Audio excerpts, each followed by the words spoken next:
Shalom teman-teman semua. Selamat sore. Mari sama-sama pada sore hari ini kita siapkan hati kita, karena kita akan segera mulai ibadah kita. Mari kita sungguh-sungguh datang ke hadapan Tuhan.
Shalom saudara, gembala kita, Pendeta Dr. Insinyur Niko Nyotraharjo, selalu mengajarkan supaya kita hidup untuk menyenangkan hati Tuhan.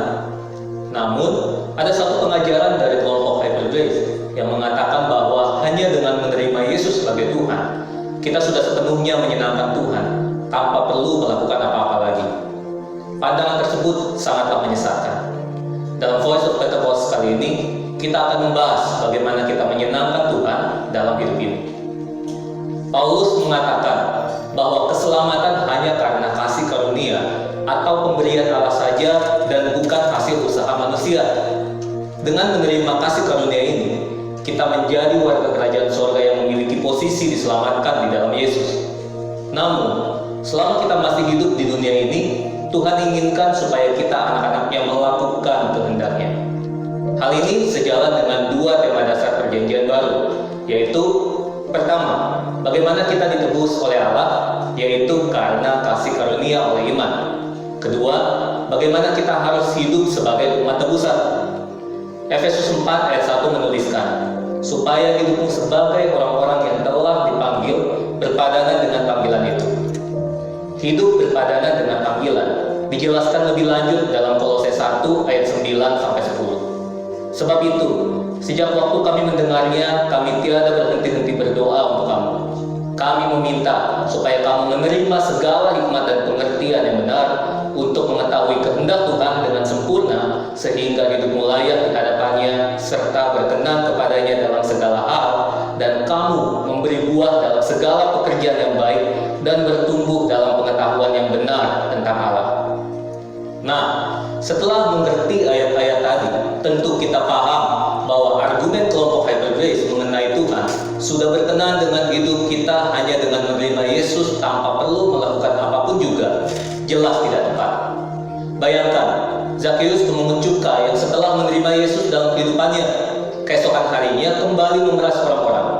Atau Saulus yang setelah berjumpa dengan Tuhan Yesus di jalan ke Damsyik, kemudian kembali menganiaya jemaat Kristus setelah matanya disembuhkan. Keduanya sudah bertemu Yesus. Keduanya sudah menerima Yesus dalam kehidupannya. Tapi, apakah hanya menerima Yesus tanpa mengalami perubahan itu bisa membuat Tuhan berkenan kepadanya? Tentu tidak. Berusaha untuk berubah menjadi serupa dengan gambar Tuhan Yesus setelah mengalami kelahiran baru bukanlah suatu tindakan legalistik. Justru Alkitab memerintahkan kita untuk secara aktif mengerjakan keselamatan kita dengan takut dan gentar.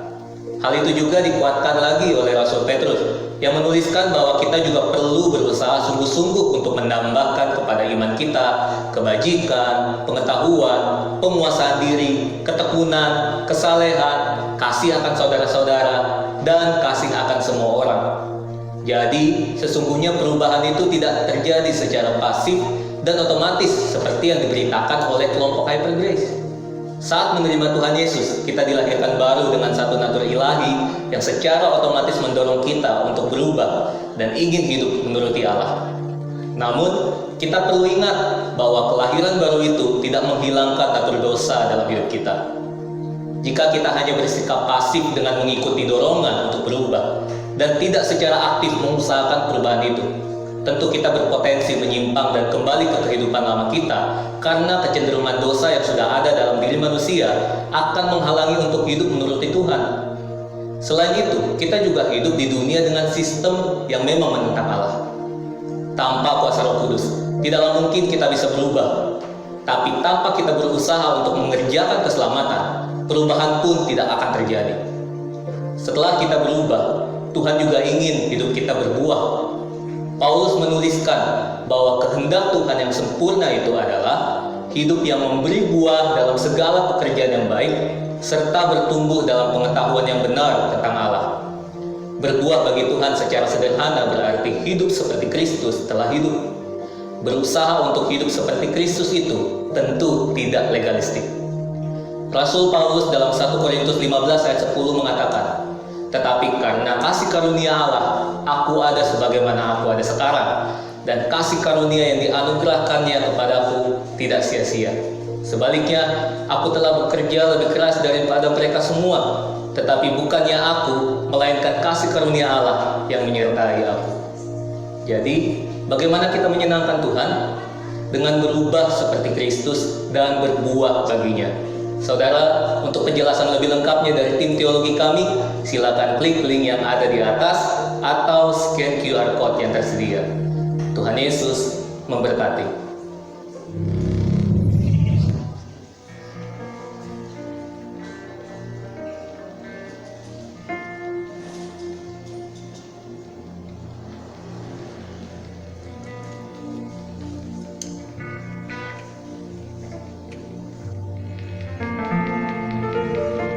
Saya sapa kita semua shalom. Sekali lagi anak mudanya Tuhan shalom. Wow, haleluya. Saya percaya bahwa sore hari ini anak mudanya Tuhan akan bangkit, akan lebih lagi bersorak-sorai buat Tuhan. Amin. Amin. Mari yang memuji kita mulai bersama-sama kita bangkit berdiri saudara. Mari sebelumnya kita pemanasan dulu terus kanan kirimu katakan, mari semangat dalam memuji Tuhan. Lebih on fire lagi, haleluya. Mari yang sedang memuji Tuhan, dan itu adalah kemenangan kita, boleh sama-sama sorakan haleluya.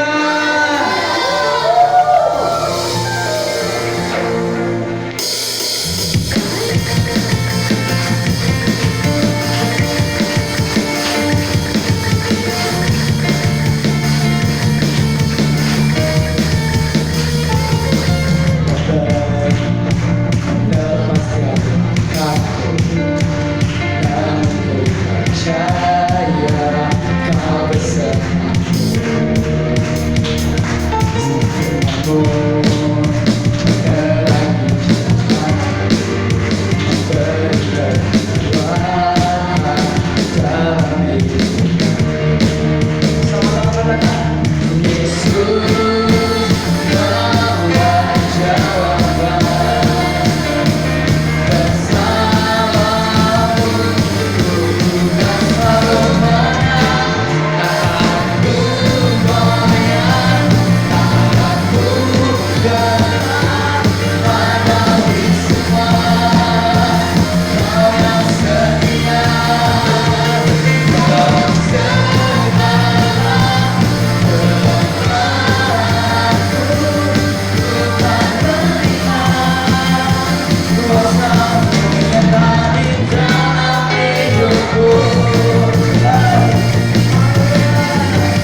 didoakan oleh Tuhan. Amin. Mari yang lebih lagi mau bersuka cita menari buat Tuhan. Serahkan. Haleluya Tuhan. Haleluya.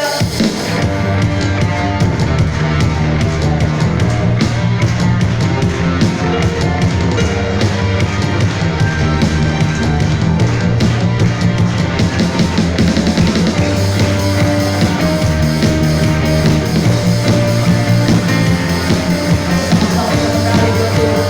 Haleluya.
saksi betapa baiknya Engkau bagi hidup kami, Tuhan. Engkau tidak pernah tinggalkan kami. Engkau jadikan kami seperti biji matamu yang Engkau selalu pelihara, yang Engkau selalu jaga di dalam setiap musim kehidupan kami. Terima kasih Bapa, sampaikan pesan firman-Mu kepada kami Tuhan, supaya hidup kami penuh arti, supaya hidup kami boleh menggenapi rencana Tuhan bagi hidup kami. Kami tidak hidup sia-sia, kami tidak hidup biasa-biasa saja, tapi kami boleh hidup menggenapi rencana-Mu bagi hidup kami Tuhan. Terima kasih Bapa, sampaikan pesan firman-Mu kepada kami. Urapi hamba-Mu yang menyampaikan pesan firman-Mu di tengah-tengah kami saat ini Tuhan. Kami rindukan Engkau hadir, dan Engkau yang mengajar kami. Isi hati-Mu Engkau sampaikan kepada kami semua. Terima kasih Tuhan, dan segala kuasa-kuasa intimidasi dari sejahat, kuasa-kuasa yang sudah siap sedia seperti singa yang mengaum-ngaum, yang mencoba mengambil benih firman-Mu yang sebentar ditabur, kuasanya kami tolak dalam nama Yesus. Hati kami seperti tanah yang subur untuk Kau sampaikan pesan firman-Mu, dan firman-Mu itu berakar, bertumbuh dan menghasilkan buah, sehingga kami semua yang hadir pada siang sore hari ini, kami tidak sama lagi seperti pada saat kami datang. Saat kami pulang, kami akan berubah. Kami menjadi anak-anak Tuhan, murid-murid Tuhan yang berkomitmen untuk sungguh-sungguh hidup menghasilkan buah dalam kehidupan kami. Terima kasih Bapa, berbicaralah kepada kami, kami sedia dan siap untuk mendengarkannya. Dalam nama Yesus Tuhan kami berdoa. Haleluya. Mari kita semua yang siap mendengarkan firman Tuhan bersama-sama kita katakan amin. Silakan duduk teman-teman semuanya. Choir boleh isi kursi-kursi yang kosong ya, di depan atau di tengah. Salam semuanya. Salam. Apa kabar? Luar biasa. Ya, anak-anak muda harus selalu bersemangat. Amin. Amin. Amin. Ya, haleluya. Ya, ada yang masih ingat lagu Yesus pokok? Kalau swing, turunan.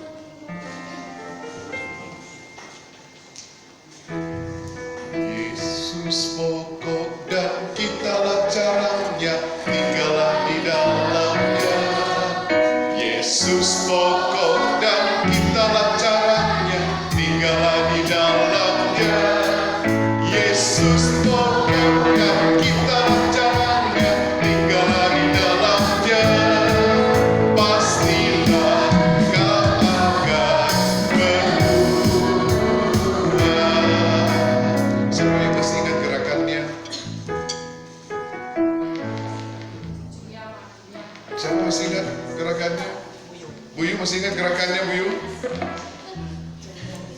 Siapa? Irna masih ingat gerakannya waktu sekolah minggu? Siapa yang masih ingat? Siapa yang teman-teman di sini yang sudah pernah sekolah minggu? Yang sudah pernah sekolah minggu? Sekarang masih sekolah minggu? Enggak. Berarti gerakannya sudah lupa.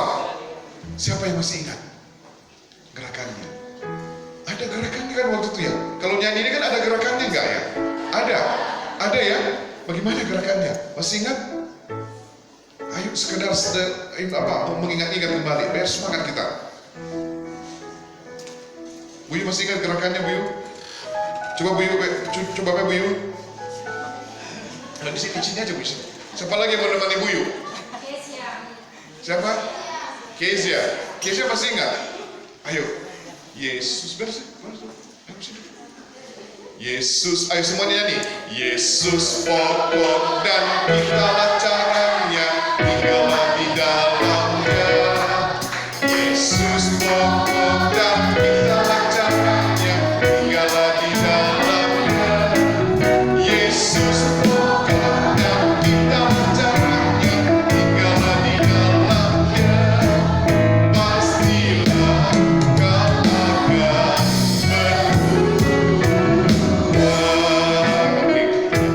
Teman-teman semua, kita akan merenungkan kisah mengenai atau ilustrasi dari Tuhan Yesus mengenai pokok anggur yang, kalau dibilang pokok anggur yang benar, berarti ada pokok anggur yang salah. Ada ya kan? Pokok anggur yang benar. Siapa itu? Tuhan Yesus. Berarti ada pokok anggur yang salah. Ya kan ya? Ada. Buktinya apa? Masih ada hingga saat ini anak-anak Tuhan yang tidak menghasilkan buahnya apa? Asam. Ya? Amin. Buahnya seperti asam dan apel itu seperti apa?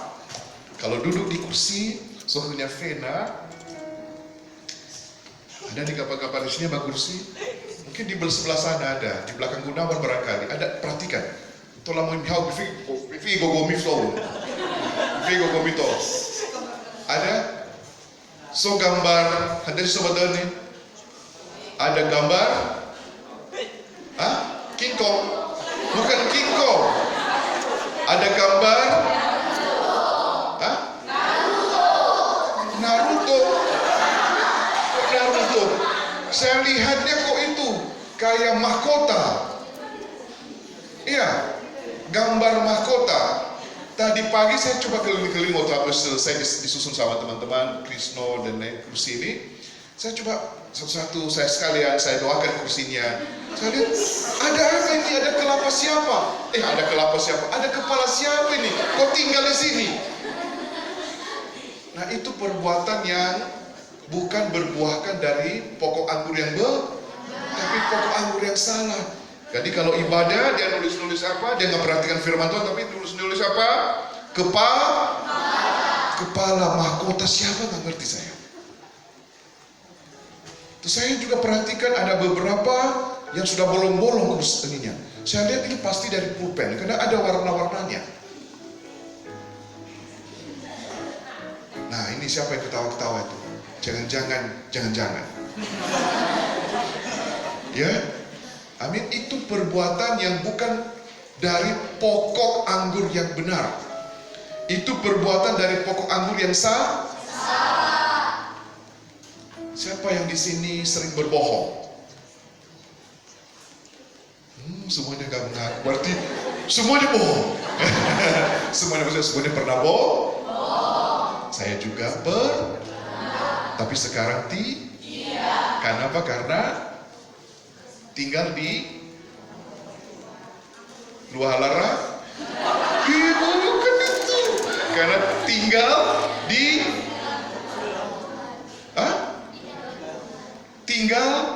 tinggal di dalam Dia. Yesus pokok dan kitalah caranya. Tinggallah di dalam Dia. Yesus pokok dan kitalah caranya. Kalau kita tinggal di dalam pokok anggur yang benar, yang sebelumnya bohong, yang sebelumnya suka nipu, suka tugas kelompok. Belum saya lanjutkan udah pada ketawa-ketawa, ini pengalaman nih. Biasanya begitu. Pak, dan dia suka tugas kelompok. Mbak Eneas. Lah bapak kepala tuh, sika-sika. Istrinya juga cantik. Lah banukul selania. Hau kabusi itu foraga dan yang nukau kabusi. Busi matuha nabi napain mama. Anak harus mama ketawa kabusi nggak boleh di sekolah. Busi matuha file dua rumah. Tapi langsung betul dan nama keksian raga rumah. Padahal di sana malam di bapak tebu. Ada Navonia.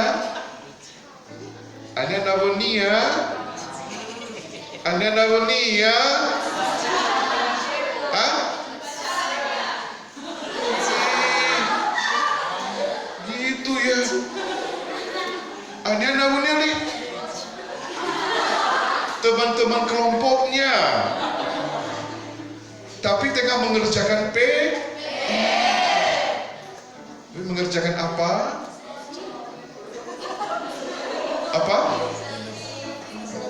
Oh iya, bikin akhirnya ketahuan sama mamanya, ditelepon mami. Sok tugas kelompok pada apa? Apa yang tugas kelompok? Ada ibu ada. Iya untuk mama yang gesane.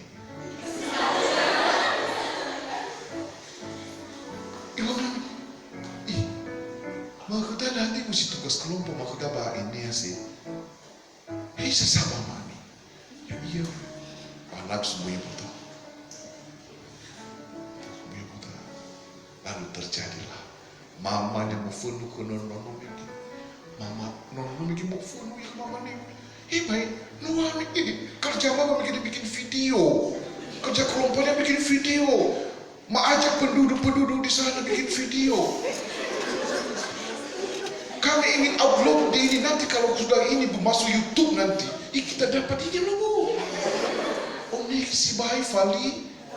Jadi nanti Falimu ya sekali. Selanjutnya akan Falimu terus. Ada pernah pengalaman seperti itu?